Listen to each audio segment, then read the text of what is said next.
كتاب الله وخير الهدي هدي محمد صلى الله عليه وسلم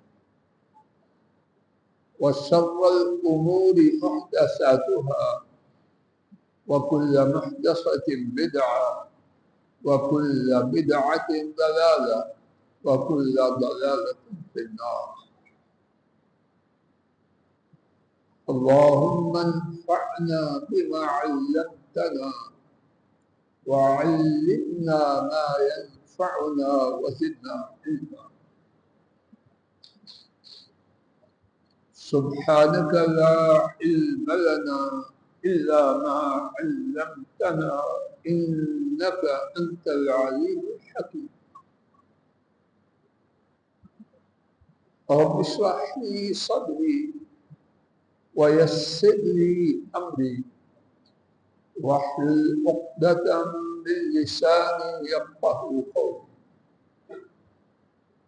رب أعوذ بك من حملات الشياطين وأعوذ بك رب أن يحضرون. أعوذ بالله السميع العليم من الشيطان الرجيم من حمده ونفخه ونفسه. فاذكروا آلاء الله لعلكم تفلحون. سو تم اللہ تعالیٰ کی نعمتوں کو یاد کرو تاکہ تم فلاح پا جاؤ۔ اللہ مالک کی توفیق سے گزشتہ چند خطبات جمعہ سے حسد کے حوالے سے عاجزانہ ٹوٹی پھوٹی گفتگو کی حقیر سی کوشش کی جا رہی ہے۔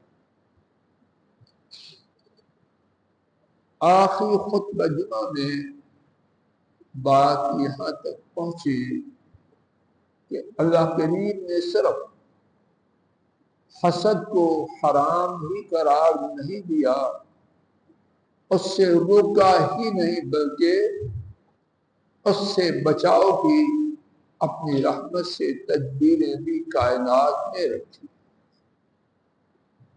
توفیق الہی سے ان تدابیر میں سے 4 تدابیر گزشتہ خطبہ جمعہ میں عرض کرنے کی کوشش کی گئی۔ آج کے خطبہ جمعہ میں اسی حوالے سے ابتدا میں 3 مزید تدابیر کا ذکر کرنے کا عاجزانہ ارادہ ہے، پھر وقت کے میسر آنے پر انشاءاللہ وہ باتیں عرض کرنے کا ارادہ ہے کہ لوگوں کے حسد سے اپنے آپ کو بچانے کے لیے ہمارے دین نے ہمیں کیا کیا تدابیر عطا فرمائے۔ آئیے گفتگو کے پہلے حصہ کی جانب کہا جی ابو کے ساتھ آ گفتگو کے پہلے حصہ کی جانب حسد سے اپنے آپ کو بچانے کے لیے آج کے سبق کی پہلی تدبیر میرے ساتھ توجہ کیجیے۔ عاجزانہ ارادہ ہے کہ ہر بات کا تعلق مجھ سے اور آپ میں سے ہر مرد اور عورت کے ساتھ، فضائی ہوائی باتیں اتنی طاقت ہے۔ مجھے اور آپ کو حسد سے بچانے کے لیے ایک نہایت ہی عمدہ، مؤثر اور مفید تدبیر یہ ہے کہ میں آپ اللہ پاک کی ان نعمتوں کو یاد کرتے رہیں جو انہوں نے مجھ پر اور آپ پر کی ہے۔ مجھ سے لے کر انتہا تک اور اس جانب انتہا تک کوئی شخص یہ کہہ سکتا ہے کہ اس پر اللہ کی نعمتیں نہیں،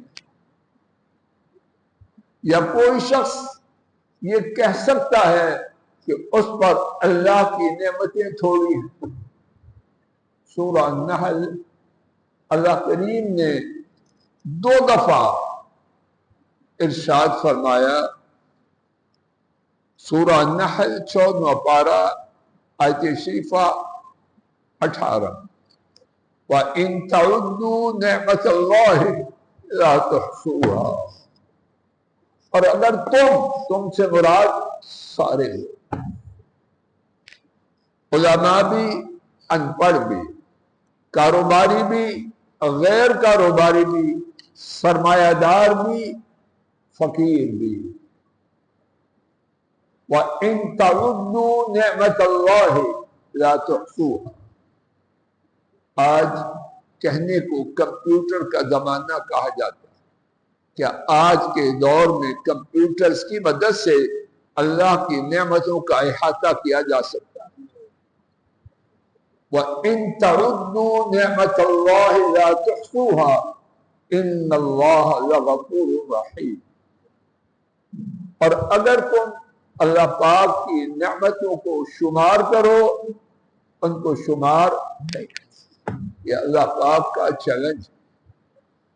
ان اللہ لغفور رحیم. یقیناً اللہ تعالیٰ یقیناً نہایت معاف کرنے والے، بہت زیادہ مہربان.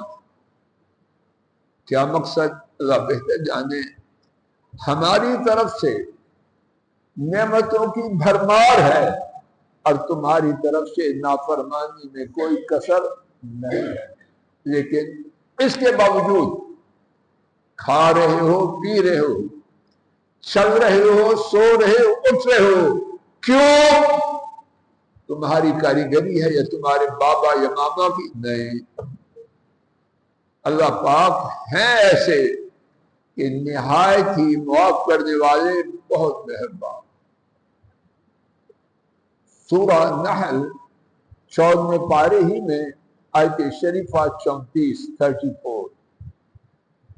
فرمایا وَإِن تَعُدُّوا نِعْمَةَ اللَّهِ لَا تُحْصُوهَا إِنَّ الْإِنسَانَ لَظَلُومٌ كَفَّارٌ.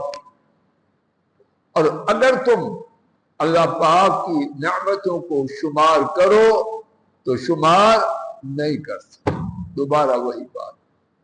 اللہ ایک دفعہ فرما دیں کافی ہے یا ناکافی؟ ایک ہی صورت میں 2 دفعہ. اور اس کے بعد یہاں نئی بات ان الانسان لظلوم کفار. یقیناً انسان، ایک بات ہے عرش والے رب کی کہ نعمتیں بے شمار تھی، اور ایک بات ہے زمین والے انسانوں کی. وہ کیا ہے؟ بے شک انسان یقیناً نہایت ظالم. ظلوم کا معنی ظالم نہیں، نہایت ظالم. عربی گرامر میں یہ فاعول کا وزن ہے، سانچہ ہے، جس کا معنی بڑا ظالم. اللہ مجھے آپ کو ہدایت. کفار، کفار بھی اس کا معنی صرف ناشکرا نہیں. کفار فعال کا سانچہ، اور اس کا معنی نہایت بھی ناشکرا ہے. اور یہ بات فضل الہی اور آپ سب کو. جس نے غصہ کرنا خوب کرے. ہم کیا ہیں؟ وہ غفور رحیم ہے اور ہم ظلوم کفار. تو تدبیر وہ کیسے ہے؟ توجہ فرمائیے. اللہ نہ کرے کہ بات میرے آپ کے اوپر سے جائے. اللہ دل سے نکالنے اور اپنی رحمت سے دلوں میں داخل کرنے. کچھ لے کے جا. زندگی کے نقشوں میں تبدیلی آئے اور زندگی کے جو دن باقی ہیں اطمینان و سکون سے گزارے. اور یہ بات نوٹ کیجئے، ہمیشہ یاد رکھیں، رانا الطاف دین کی ہر بات میں میری اور آپ کی خیر. اللہ پاک محتاج ہے میرے آپ کے دیندار بننے کے. سارے جگہ جائیں، وہاں کوئی پرواہ، سارے تابعدار بن جائیں، اس سے کچھ اضافہ ہے. میری اور آپ کی خیر. اب یہ جو نعمتیں ہیں، ہماری تدبیر آج کا سبق کیا ہے؟ فَاذْكُرُوا آلاء اللہ، سو تم اللہ پاک کی نعمتوں کو یاد کرو، کیا ہوگا؟ لَعَلَّكُمْ تُفْلِحُونَ، تاکہ شاید کہ تم فلاح پا جاؤ۔ توجہ فرمائیے،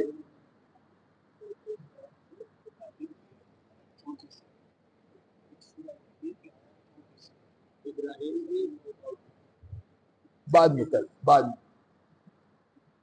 جزاک اللہ خیر۔ فَاذْكُرُوا آلاء اللَّهِ لَعَلَّكُمْ تُفْلِحُونَ،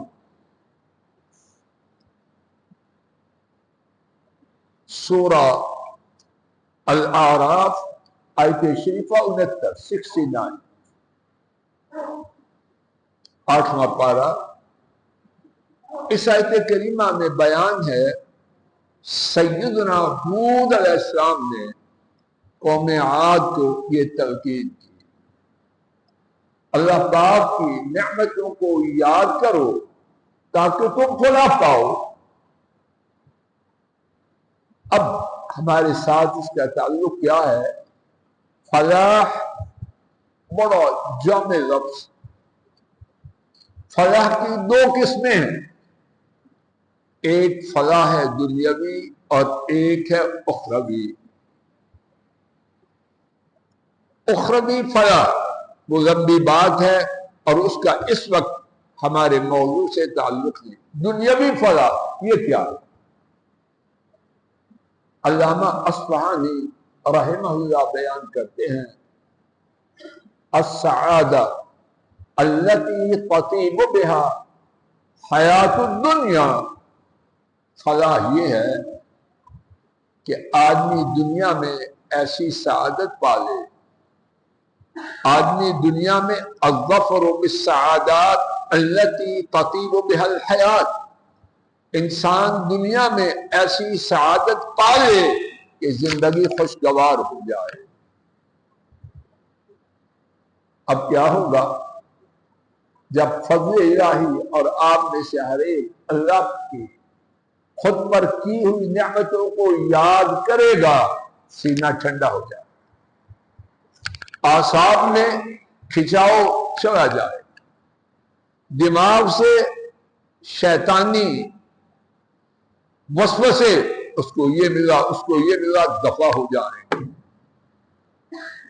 اللہ کی نعمتوں کو یاد کرنے سے دل و دماغ خوشی سے اس قدر لبریز ہو جائے گا، جینے کا مزہ آ جائے۔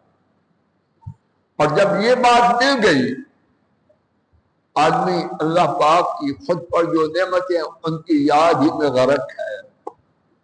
اگر میں آپ اللہ کی نعمتوں کو یاد کرتے ہیں تو غرق ہوتے ہیں کہ اس میں اس کی انتہا ہے۔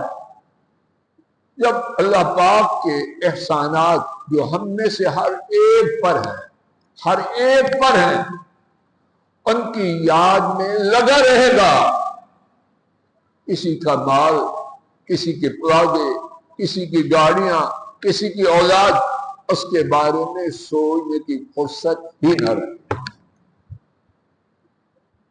بات کا خلاصہ تدبیر نمبر 1 آج کے سبق کی، جو چاہے حسد کی لعنت سے نجات پا جائے، کیا کرے؟ اللہ پاک کی اس پر دوسروں پر نہیں، اس پر جو نعمتیں ہیں ان کا ذکر شروع کر، پھر دیکھے اللہ کے فضل و کرم سے حسد کا نام و نشان اللہ کس طرح مٹا دے۔ حسد سے بچاؤ کی آج کے سبق کی دوسری تدبیر،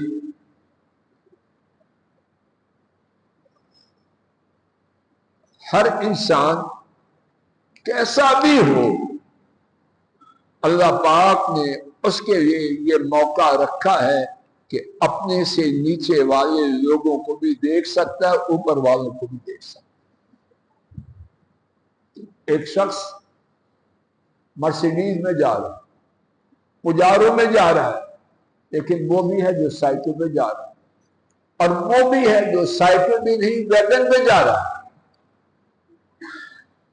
اب جو ویگن والا ہے اگر پجاروں والوں کو دیکھے گا، مرسیڈیز والے کو دیکھے گا، اطمینان ملے گا یا جاتا رہے گا؟ اطمینان رہے گا۔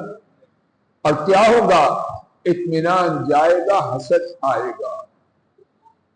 اور اگر یہ ویگن والا یہ دیکھے کہ میں تو اللہ کی فضل و کرم سے گھر سے نکلا ہوں، چاقو چوبند ویگن آئی سوار ہو گیا ہوں، اگر وہ دیکھے اس کو جو گھر میں اپاہج معذور پڑا ہے، واش روم نہیں جا سکتا، ایسے لوگ ہیں کہ نہیں گرد و پیش میں، واش روم نہیں جا سکتا، حتیٰ کہ چائے کا کپ وہ بھی اٹھا کے منہ تک، چمچہ وہ بھی بیٹی بہو بیگم کوئی اس کے منہ میں ڈالے۔ جب ویگن والا یہ بات یاد کرے گا تو دفتر پہنچے تک اس کی زبان پر الحمدللہ کے سوا کچھ ہوگا۔ اور اگر پجاروں والوں کو یاد کرتا دیکھتا رہے تو کیا ہوگا؟ سڑتا ہی جائے گا اور دفتر میں جا کے بھی اڑائی نہیں کرے گا۔ آئیے اس بارے میں نبی رحمت صلی اللہ علیہ وسلم کی حدیث شریف سنیے، اور ہمیشہ کے لیے میں آپ اس کو مضبوطی سے پکڑیں اپنے فائدے۔ امام مسلم سیدنا ابو ہریرہ رضی اللہ تعالی عنہ سے روایت کرتے ہیں، نبی رحمت صلی اللہ علیہ وسلم نے فرمایا انظروا الى من هو اسفل منکم ولا تنظروا الى من هو فوقكم فانه اجدر الا تزدروا نعمت الله عليكم او كما قال صلوات ربی وسلام علیہ۔ فرمایا اس کو دیکھو جو تم سے نیچے، نیچے سے مراد دنیاوی طور دین میں نہیں، اس کو دیکھو جو تم سے نیچے ہے، اور اس کو نہ دیکھو جو تم سے اوپر ہے۔ نتیجہ کیا ہوگا؟ فرمایا اگر ایسا کرو گے تو اس سے زیادہ امید ہے کہ تم اللہ پاک کی نعمتوں کو حقیر نہ جانو گے۔ اللہ اکبر، یا اللہ یہ نعمت عطا۔ اختر جی گھٹنے چھوڑ دے بیٹا۔ لیکن معاملہ کیا ہے؟ کہنے والے کھوٹوں کا اور سننے والوں کا بھی مگر چھوڑے۔ کس کو دیکھتے ہیں؟ منہ آدھا کھلا ہوتا ہے آدھا بند، شاید مکھی اندر چلی جائے اور چلی بھی جاتی ہے۔ کیوں اپنے آپ کو عذاب میں ڈالا؟ یہ اپنے آپ کو عذاب کی چکی میں پیسنا ہے اپنی طرف سے۔ اور سبب کیا ہے؟ اللہ کے رسول صلی اللہ علیہ وسلم کی حدیث پر عمل نہ کرنا۔ 100 نعمت سے بڑی نعمت دل کی خوشی۔ 100 نعمت سے کیوں کھوکر صاحب جی؟ 100 نعمت سے بڑی نعمت دل کی خوشی ہے۔ اپنے سے بڑوں کو دیکھنے والا اس کے دل میں خوشی آئے گی۔ اپنے سے چھوٹوں کو دیکھنے والا، سائیکل پہ جانے والا پجاروں والوں کو نہ دیکھے، اس کو دیکھے جس کے پاس سائیکل ہے۔ ویگن پہ جانے والا اس کو دیکھے جس کی ٹانگیں بھی نہیں۔ تو کیا ہوگا؟ خوشی ہی خوشی ہوگی۔ آئیے اس بارے میں ایک اور حدیث شریف سنتے ہیں۔ انا للہ و انا الیہ۔ اور میرا گمان ہے کہ بہت بڑی تعداد کہنے اور سننے والوں کی اس حدیث کی شب و روز مخالفت کر کے اپنے آپ کو عذاب میں مبتلا کی۔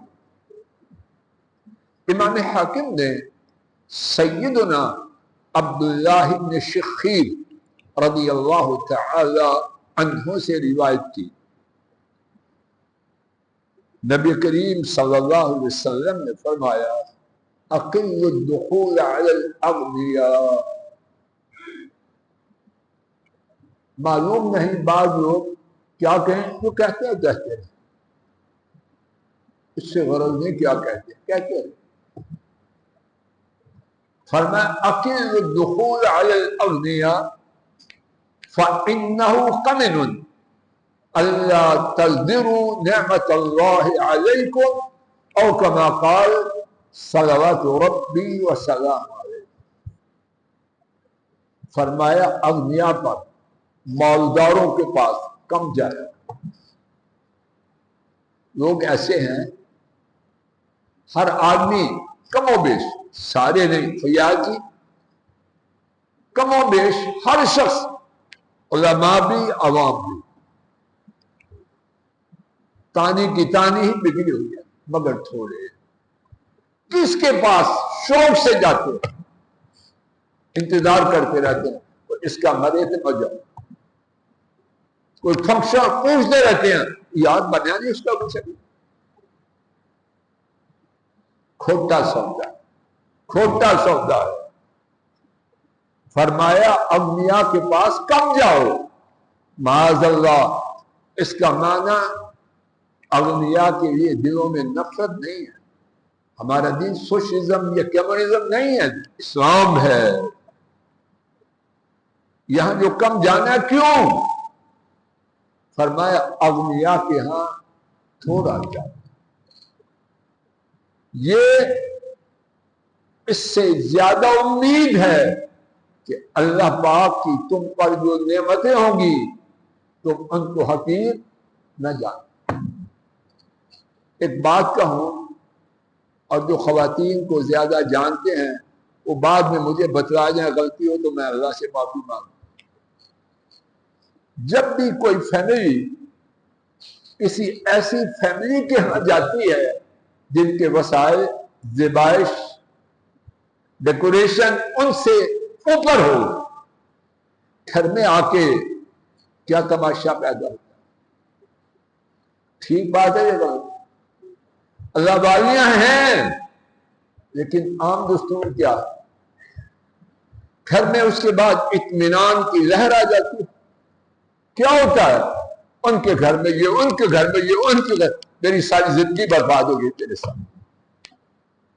اور جو منہ پہ نہیں کہتی وہ کچن میں یہی وظیفہ کرتی رہتی. پتہ نہیں میری ماں نے کیا دیکھا. یہی بندہ اس کو ملتا کچھ بھی نہیں مارے جاتے، اور اللہ کی نعمتوں سے گھر بھرا.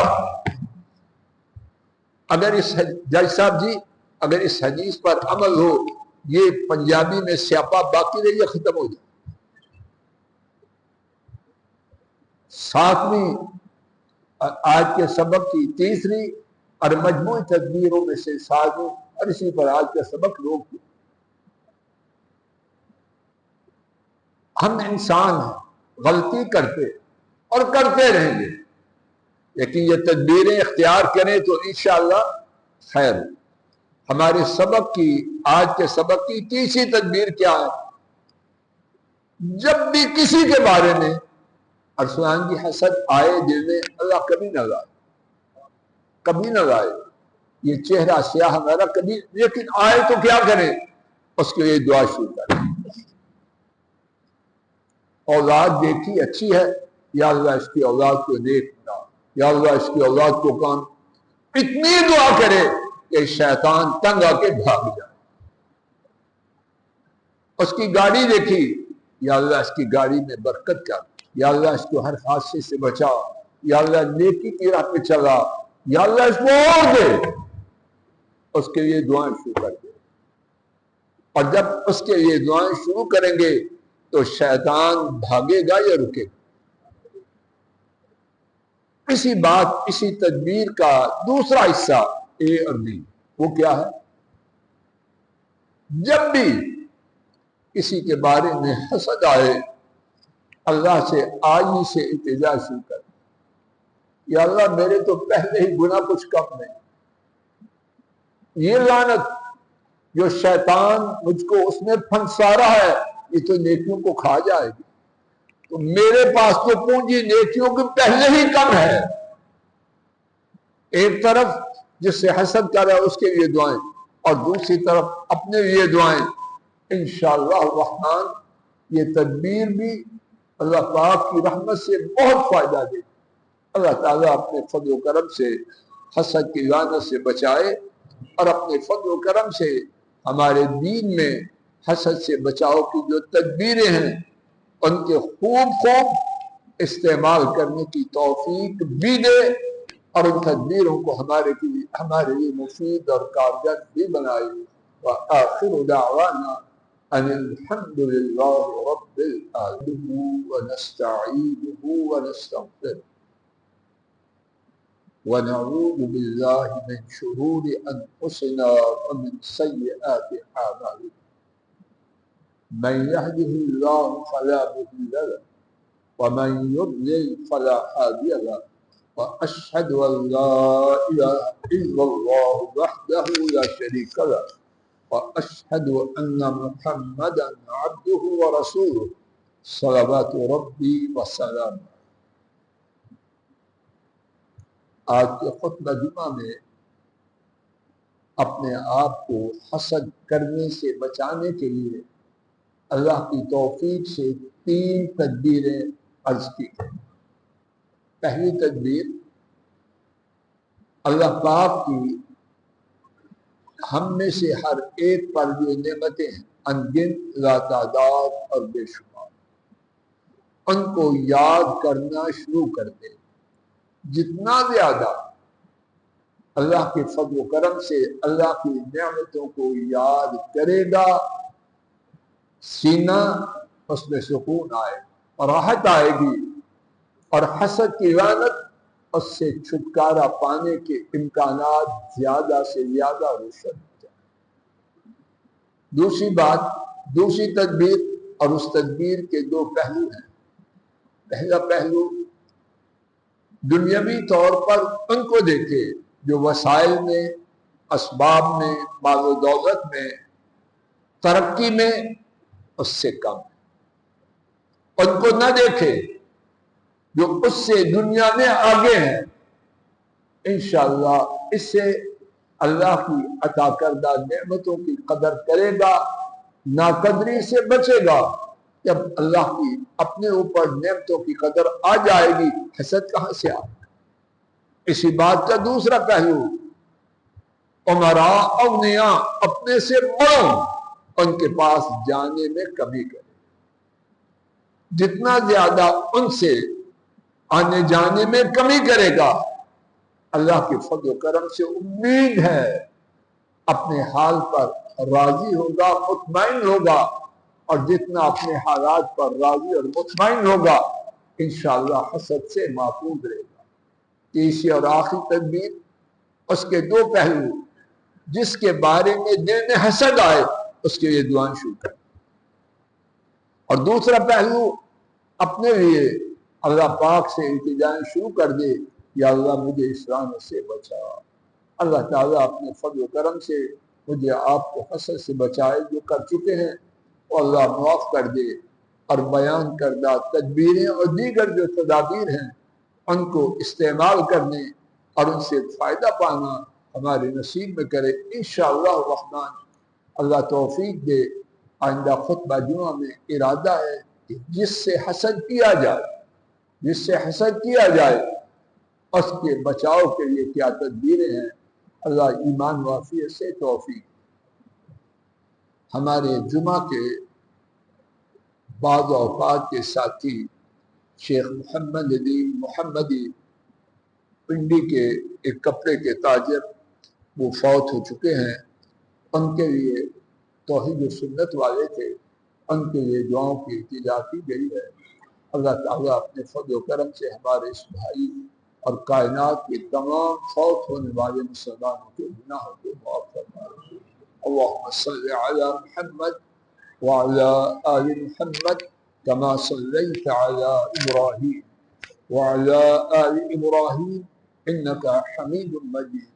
اللهم بارك على محمد وعلى آل محمد كما باركت على إبراهيم وعلى آل إبراهيم إنك حميد مجيد.